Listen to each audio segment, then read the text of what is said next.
Əleykum. Elm və Təhsil Nazirliyinə, Lənkəran Astara Təhsil Şöbəsinə və əsas da Lənkəran şəhəri üzrə təhsil sektorunun müdiri Ağammad Şənmədov.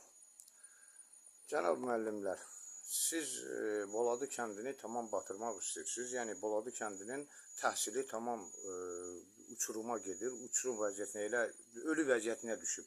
Boladı kəndinin təkcə uşaq bağçasını götürsəm, oranı gəlib heç olmasa bir dəfə gəlib insan kimi baxın ora, görün orada uşaq təhsil ala bilər ya yox.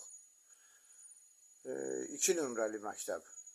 Bir neçə il bundan qabaq söz verilmişdi ki, həmən məktəb şəhid xüsusi təyinatlı mayor Akşin İbadovun adına veriləcək. Verilmədi onun adına. Heç kim də bunun adını çəkmir. Hamı da özünü düzgün sayır. Gələk bizim bir sayılı tam orta məktəbə, şəhid Nahir Axundov adına bir sayılı tam orta məktəb, hansı ki mənim övladlarım, özüm orada təhsil almışam. 2 övladım orayı bitirib, indi də övladım orada oxuyur. Həmən məktəbdə oxuyur. Bu il istilik sistemi çəkilib, məktəb dərs ili gedə-gedə, yəni dərs gedə-gedə istilik sistemi çəkilib. Hal-hazırda bir neçə gün idi, orada istilik sistemi heç işləmirdi, işlək vəziyyətdə deyildi. Məktəb pis vəziyyətdədir. Uşaqlarımızın hüquqları açıq şəkildə pozulur, aydın şəkildə pozulur.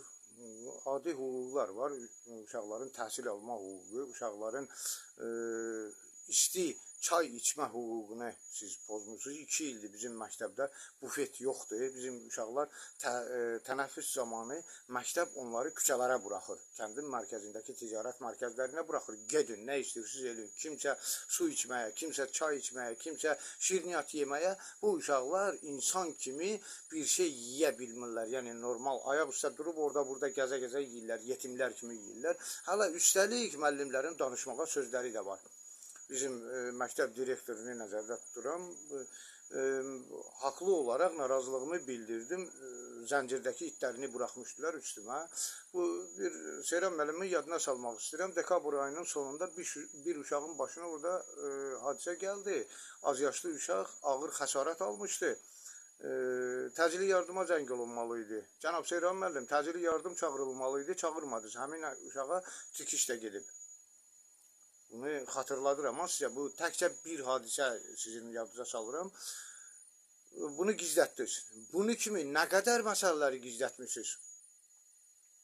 Bunları nəzərinizə alın, danışanda bundan danışın.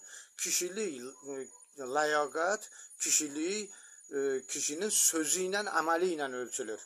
Siz bizim uşaqlara cavabdehsiniz, Mən məktəbə uşağımı sizə təhvil verirəm, amma siz o tənəffüs zamanı onları küçələrə buraxırsınız.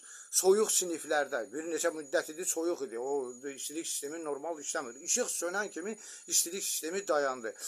Əgər 10 dəqiqə də işıq söndüsə, sonra bərpa olundusa, onun 1 saatdan çox vaxt lazımdır ki, hələ radiator qızsın. Hələ sinif otaqlarını qızmağını nəzərə alın sonra.